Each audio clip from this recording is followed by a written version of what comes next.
নমস্কার বন্ধুরা, blogs and cook with চন্দনা চ্যানেলের সবাইকে স্বাগত জানিয়ে আজকের আবারও চলে এলাম আরও একটি নতুন পর্ব নিয়ে। বৃষ্টি হতে না হতেই দেখা মিলছে শোল মাছ আর কই মাছের। দেখা তো মিলবেই, তাই না? আর আমি শোল মাছ খেতে ভীষণ পছন্দ করি, আমাদের বাড়ির সবাই খায়, শুধু আমার দেওর বাদ দিয়ে। আর আজকের এই শোল মাছটা আমার ভাই নিজে হাতে ধরে এনেছে আমাদের জন্য। মাছটা কত বড়, তাই না বন্ধুরা? কিন্তু আমি যে জ্যান্ত মাছ কাটতে পারি না, তাই আমার বরমশাইকে অনেক বলে তারপরে কাটার জন্য রাজি হলো। না যদি কেটে দেয় তাহলে জমিয়ে রান্নাটা করব কী করে, কারণ আমি তো কাটতে পারি না, আমি ধরতেই ভয় পাই, তা কাটবো কী করে? সে যাই হোক, কত বড় মাছটা দেখেছো বন্ধুরা, তাহলে আমি কী করে কাটবো? আমি তো ধরতেই পারি না। তারপরে বরমশাই কেটে দিল, আমি ভালো করে ধুয়ে পরিষ্কার করে নিয়ে চলে এসেছি রান্নাঘরে সজ্জা রান্না করব বলে। তো প্রথমে মাছের পিসগুলোর মধ্যে পরিমাণ মতো লবণ, হলুদ গুঁড়ো আর লঙ্কার গুঁড়ো দিয়ে মাছটাকে খুব ভালো করে মাখিয়ে নেব, যাতে প্রত্যেকটা মাছের গায়ে মশলাগুলো ভালোভাবে লেগে যায়।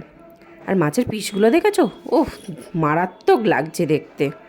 যাই হোক, তারপর কড়াইতে বেশ পরিমাণ অনেকটা তেল দিয়ে দিলাম, কারণ মাছগুলো অনেকগুলো মাছ ছিল, সেই মাছগুলো তো ভাজতে হবে, তার জন্য তো তেল লাগবে। তো মাছগুলোকে আমি এবার একে একে গরম তেলের মধ্যে ছেড়ে দিলাম, দিয়ে মাছগুলোকে আমি ভেজে নেব। আর এই মাছটা ভাজতে কিন্তু একটু সময় লাগবে, কারণ এই মাছগুলো একটু বড় বড় পিস ছিল, অনেকটাই বড় পিস ছিল, একটু মোটা মোটা, তাই একটু ভালো করে ভাজতে হবে। তাই অনেকক্ষণ সময় ধরে আমি মাছগুলোকে ভেজে নিলাম।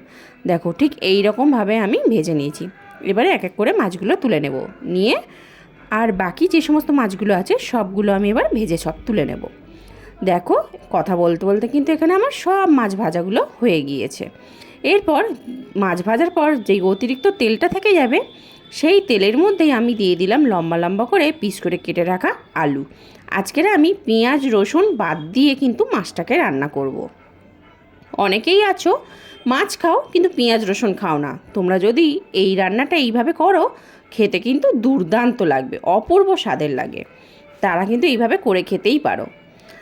তো দেখো, আলুগুলোকে কিন্তু দিয়ে ভালো করে আমি একটু ভেজে নেব। এরপর এই আলুর মধ্যে দিয়ে দিলাম টুকরো করে কেটে রাখা টমেটোটা দিয়ে এবার দিয়ে দেবো পরিমাণ মতো লবণ, যাতে টমেটোটা খুব তাড়াতাড়ি সেদ্ধ হয়ে যায়। তাই আমি এখানে পরিমাণ মতো লবণ দিয়ে দিলাম। লবণটা দিয়ে খুব ভালো করে আমি নাড়াচাড়া দিতে থাকবো যতক্ষণ না টমেটোটা সেদ্ধ হচ্ছে। দেখো বন্ধুরা, টমেটোটা এখানে কিন্তু সেদ্ধ হয়ে গিয়েছে। এরপর আমি মশলাগুলো সব অ্যাড করব। আর হ্যাঁ, এই সময় মাথায় রাখতে হবে গ্যাসের ফ্লেমটা কিন্তু একদম লোতে রেখে দিতে হবে, নাহলে মশলাগুলো কিন্তু পুড়ে যাবে। তো এখানে আমি পরিমাণ মতো হলুদ গুঁড়ো, লঙ্কার গুঁড়ো আর দিয়ে দিলাম জিরের গুঁড়ো, দিয়ে ভালো করে ওই তেলের মধ্যে সব মশলাগুলো একসাথে মিশিয়ে নিলাম। এরপরে দিয়ে দেবো পরিমাণ মতো একটু জল, কারণ এবার মশলাগুলো যদি তলায় ধরে যায় তাহলে কিন্তু একটা পোড়া গন্ধ লাগবে। তার জন্য অল্প একটু জল দিয়ে খুব ভালো করে আবার নাড়াচাড়া দিয়ে আমি বেশ কিছুক্ষণের জন্য ঢাকা দিয়ে মশলাটা কষাতে দেবো, আর ততক্ষণে আলুটাও কিন্তু অনেকটা সেদ্ধ হয়ে আসবে। এরপর আমি খুব ভালো করে নাড়াচাড়া দিয়ে আমি ঢাকা দিয়ে দিলাম।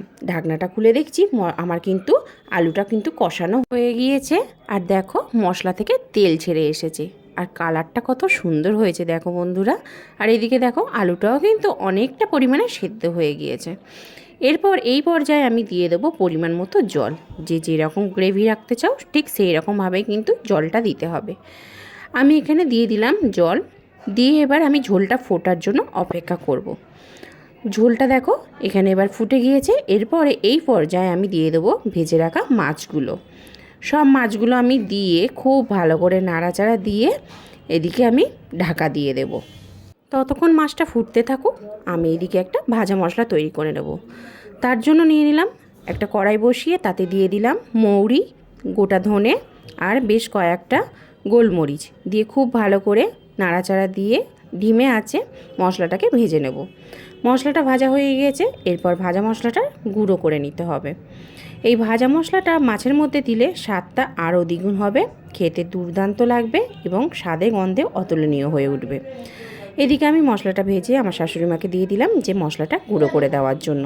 ওইদিকে আমার শাশুড়িমা মশলা গুঁড়ো করে দিয়ে দিয়েছে। এবার চলো ঢাকনাটা খুলে দেখছি ঝোলটা অনেকটা পরিমাণ কমে এসেছে। এই পর্যায়ে ভাজা মশলাটা আমি উপর থেকে ছড়িয়ে বেশ কিছুক্ষণের জন্য ঢাকা দিয়ে তারপরে নামিয়ে নিলেই আমার কিন্তু রেসিপিটা রেডি। তো আজকের এই মাছের রেসিপিটা তোমাদের কেমন লাগলো অবশ্যই কিন্তু কমেন্ট করে জানিও। তোমরা বাড়িতে অবশ্যই একবার হলেও ট্রাই করে দেখো। আর যদি ভালো লেগে থাকে লাইক কমেন্ট শেয়ার করতে ভুলো না বন্ধুরা।